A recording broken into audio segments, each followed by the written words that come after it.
welcome students. Welcome to the third lecture of your science class. In the previous lecture, we have studied about different scientific areas, different areas of science, different fields of science, and also we had discussed about different scientific professions that we discussed. And when you grow up, what are different professions that are there for you. In this lecture we're going to discuss, we had already discussed about what an archaeologist does. In this lecture we are going to discuss about what a zoologist does, what a zoologist does. So let's start today's topic. Zoologists study animals and how they relate with their ecosystems.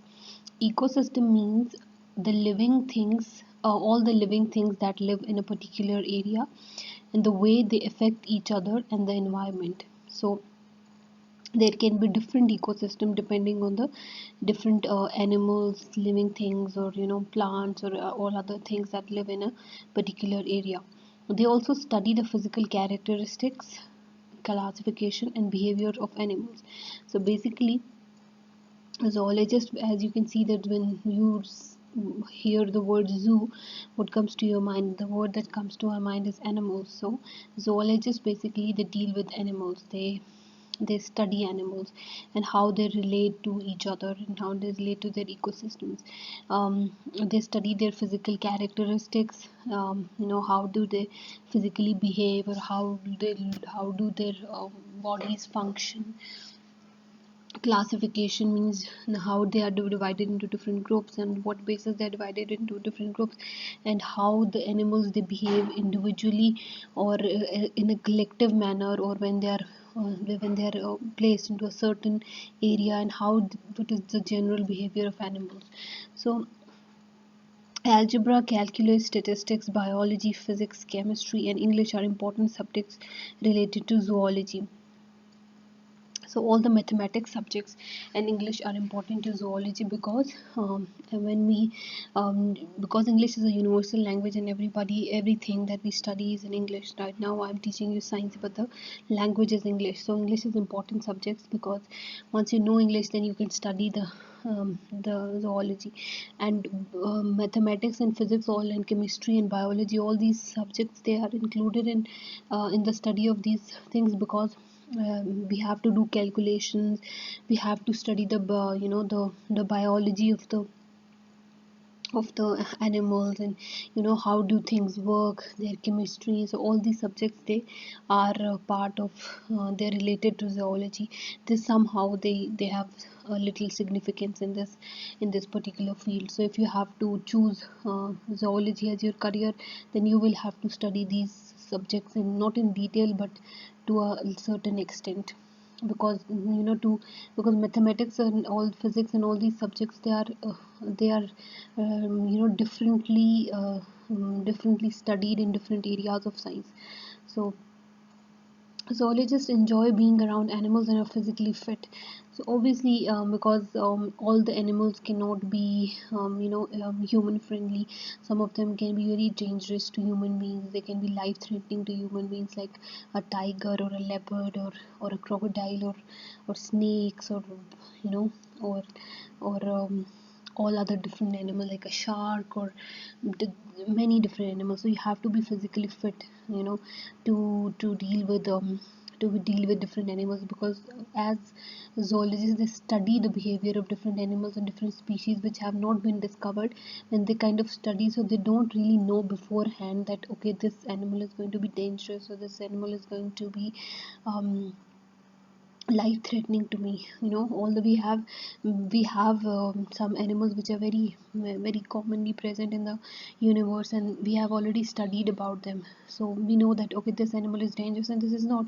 For example, a buffalo cannot be dangerous, or a goat cannot be dangerous, but a snake can dangerous, which is poisonous. If it bites you, then you can die. But if it and it is very rare that a tiger, a cat will attack you, or a parrot or thing like that will attack you. So you have to be they enjoy. First of all, whatever profession people chooses, they have to enjoy this profession. So animals, they enjoy around being around animals. They're physically fit, and they're they don't fear animals, because not everybody can like snake, not everybody can deal with snakes. So you have to be mentally and physically fit to deal with certain kind of animals. While working in the field, zoologists must be patient and willing to spend a lot of time in a variety of environments and locations. It takes a lot of time to observe an animal in its natural habitat. If you have seen Animal Planet or National Geographic, you must have noticed that they people who are monitoring the animals, or there's a hidden camera, then they're very careful, they're very patient with animals, obviously, because animals, they're not like human beings. They won't understand that what is happening to them, so they can be dangerous as well. So you have to be very prudent, very clever with them. You have to be patient as well, you know and you have to spend a lot of time in monitoring their activities and looking at what they are doing, how they are doing. And you have to be very silent and patient around them.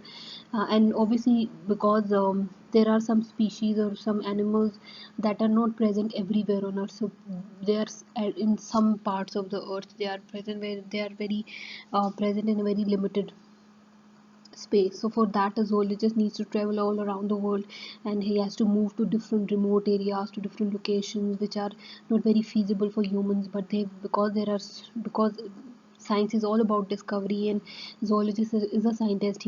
This is his job, to discover different study about different animals and their behavior. So he has to move to remote locations, to different locations all around the world, to study about different animals, and different animals and their behaviors and everything. So it takes a lot of time to observe an animal in its natural habitat. So natural habitat means the place where the animal is suited, is living. And habitat means basically the home of somebody who's living there. So it takes a lot of time, to understand, to observe. It takes a lot of time, lot of days, to understand, okay, what's happening, what's going on, how is this animal behaving, why it is doing this thing, why it is not doing this thing. Or it takes a lot of time. So you have to spend a lot of time. Zoologists need to spend a lot of time to study or to observe an animal's behavior. Zoologists spend time writing research articles and reports. So obviously, when you observe something, then you have to write down, you have to gather information, you have to gather data about it. You will, whatever the findings are, whatever they feel, whatever they observe, that is written down in the form of articles and reports. So they note down that, okay, this is what is happening. They write the whole process, whatever they have observed, whatever noticed about animals, so that which is easier to understand for them. Later on, they're going to then later they're going to share their research with each other as well, with different scientists as well, to all over the world. So whatever they observe, they need to write it down in the form of articles and reports. Protecting endangered animals, preserving their habitats, and being involved in conservation can be a part of zoologist life.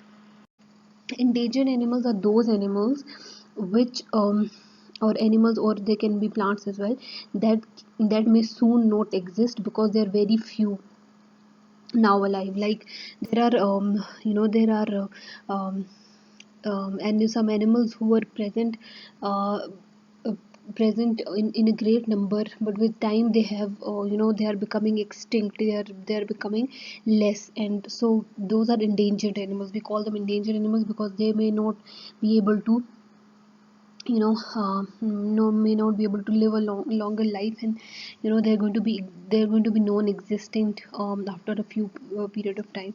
So protecting those animals is very important, because uh, and preserving their habitat. So whatever the area that animal is living in, their homes, to protect the animals as well as the place that the animal is living in.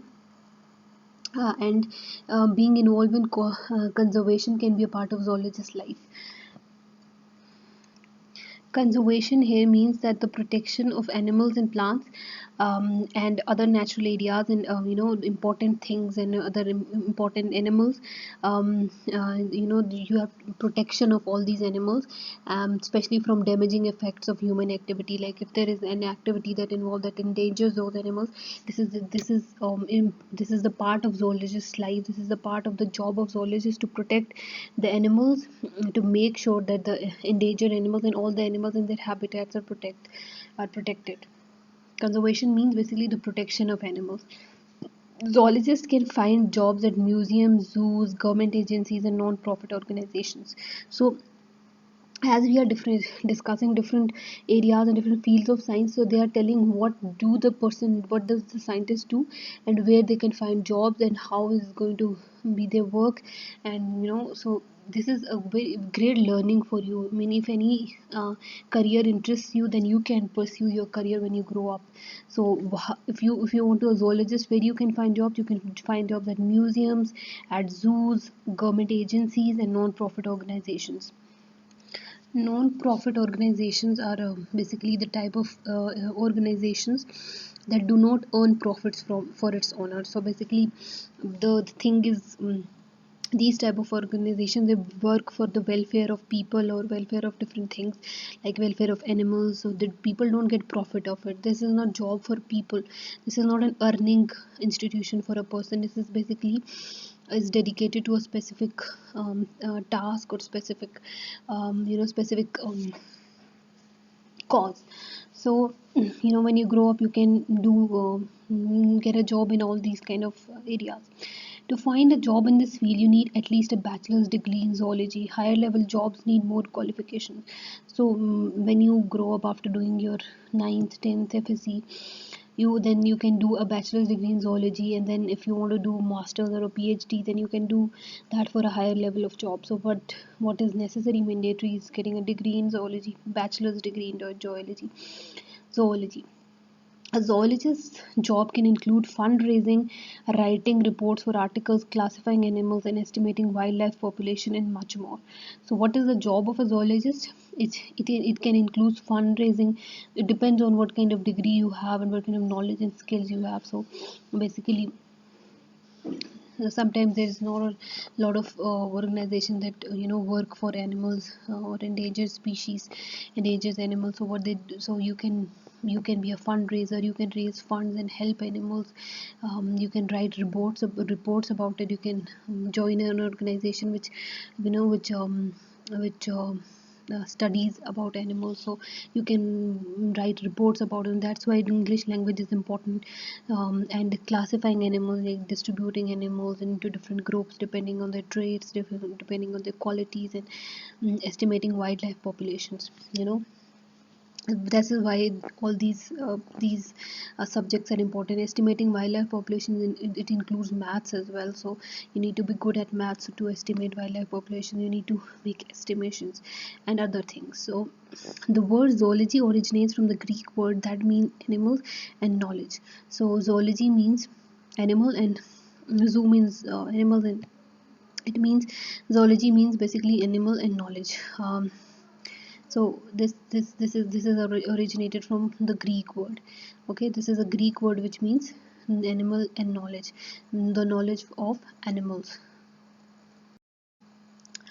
Famous zoologist Dian Fossey. This is a picture of the Dian Fossey. As we study more about her, I'm going to just show you the picture of this lady who was an American researcher, who was an American zoologist.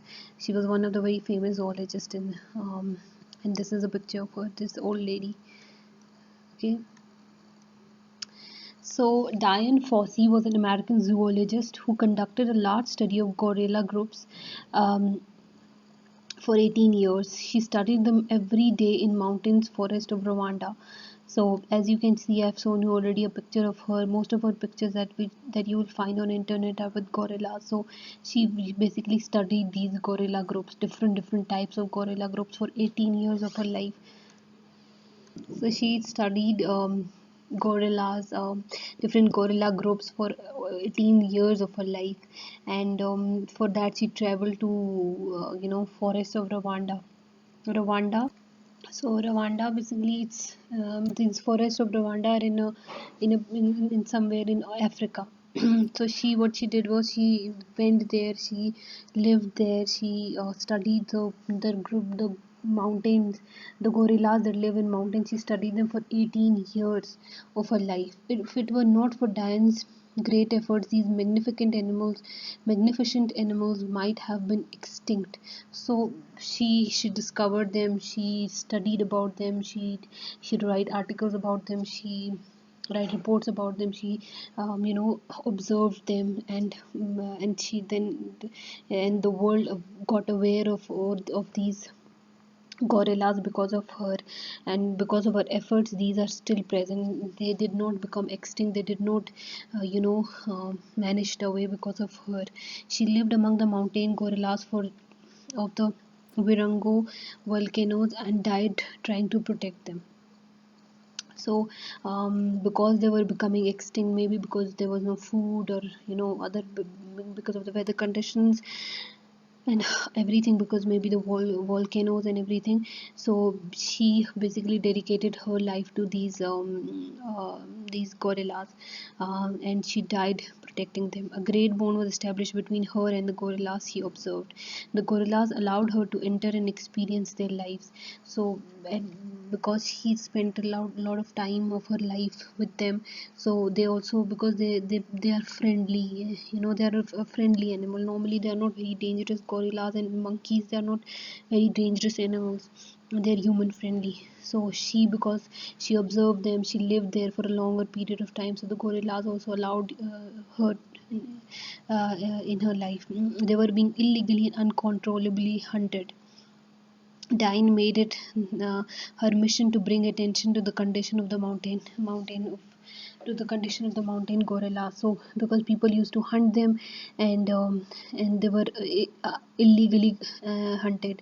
You cannot hunt animals just like that. There are some animals which are rare, and you cannot hunt them, and you are going to get serious punishment once you if you hunt them. So they were also they were also endangered. They were also very few in numbers. So she made sure that she did her full efforts to make sure that they were not illegally hunted. Diane Fossey began the Digit Fund in 1978. It was named after one of her favorite gorillas that was killed by poachers. So she became this she began this organization. This fundraising organization, which she named Digit Fund in 1978. And she named it after her favorite gorilla that was killed by poachers.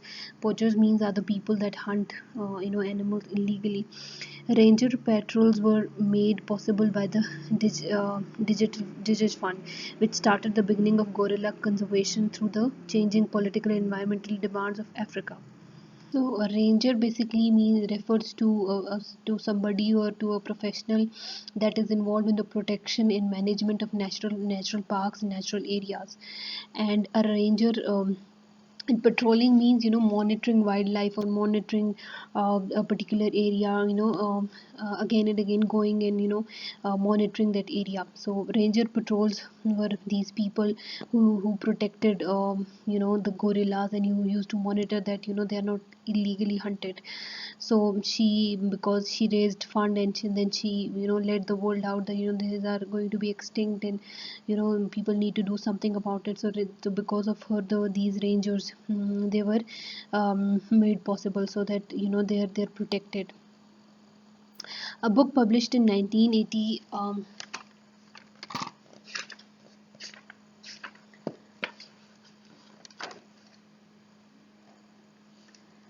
1983. A book published in 1983, it's missing from here, it's 1983. Gorillas in the Mist combined her scientific studies as well as her personal story with the gorillas. It was turned into a movie in 1987. So she published a book called Gorillas in the Mist, and which included her research, what she researched about it, her scientific research. How do they eat, what do they eat, how do they function, how are they similar to each other, everything that she could study, how do they behave, their behavior, their characteristics, everything. As well as personal story with gorillas. She combined the scientific knowledge and how she interacted with the gorillas, and how was her life with them, because she had spent a huge amount of her life with them. So she combined that into a book and wrote a book about it, which he named Gorillas in the Mist, and it was published in 1983.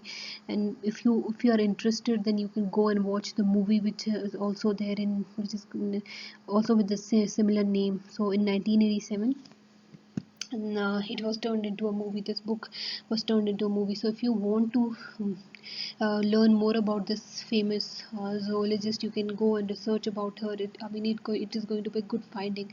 If you are involved in, if you like this field, then you can research more about more zoologists.